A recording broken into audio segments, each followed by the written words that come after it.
Tan tararararararan tan tan tan.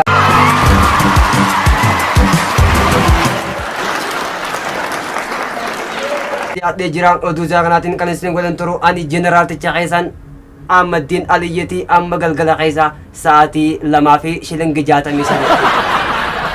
Tan tararararararan tan tan tan. Egaa soomana waggaa 1444 dhufe ilaalchise saambusaa fi akkasumas daabboon qaala'uu isheetiin walitti bu'insa cimaatu uumamee ture. Dabalatu oduu kanaaf Yoonis Bantii akka taantu dhiyeessa.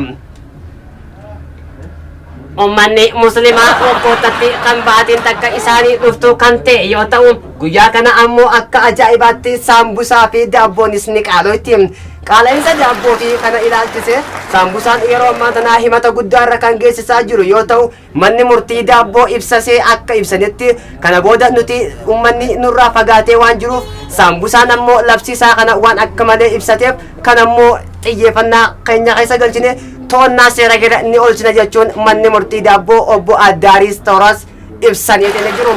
Kana wajjin ilaalchisee ammoo saambusaan akka jedhetti nuti immoo soomana kana namoonni hedduun nutti dhufanii waan nu nyaatanii fi akkasumas manni marii shorbaa fi kan ammoo hulbataatis labsii guddaarra jira.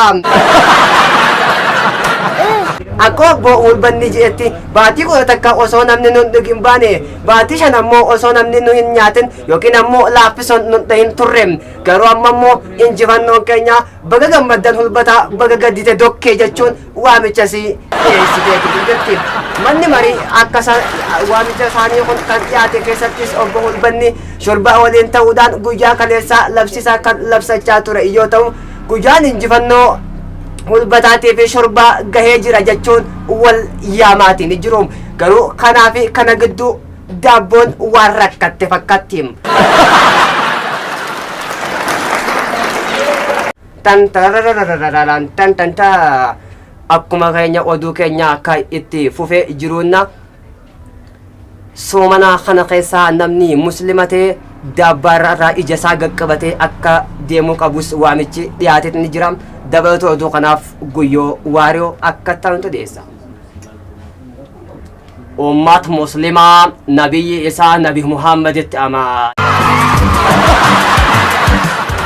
Kitaaba guddaa war muslimaa keessatti waan kun waan guddaa qabatee jirata. Bar hijiraa 1444 keessa mataa keessan gadi qabatanii deemuu baannaan soomanni hin jiru jechuun waamicha uummata muslimaa irraatu.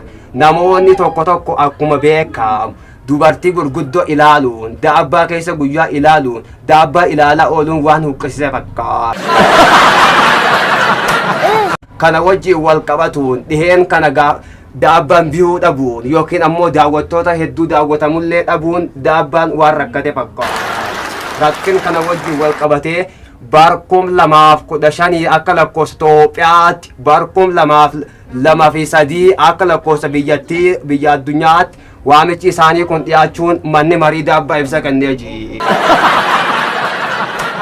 Waliin wal qabatuun pirezidaantiin bookee obbo Maaksiyoo Tiriifaanilleen kana booda nuutu isinirra deddeemee isiniif fida humaan rakkatinaa jechuun waamicha isaaniitu. Tole egaa kabajamtootaa fi daawwattoota keenya oduun izaa kanaaf qabadhee dhiyaadhee xumuree jira. Oduu kanaan kan isin waliin ture ani jeneraaticha keessan Ahmadiin Aliyyi gamoo geessa kaameraatiin yoon footogiraaferii nu wajjin ture. Ulfaadhaa.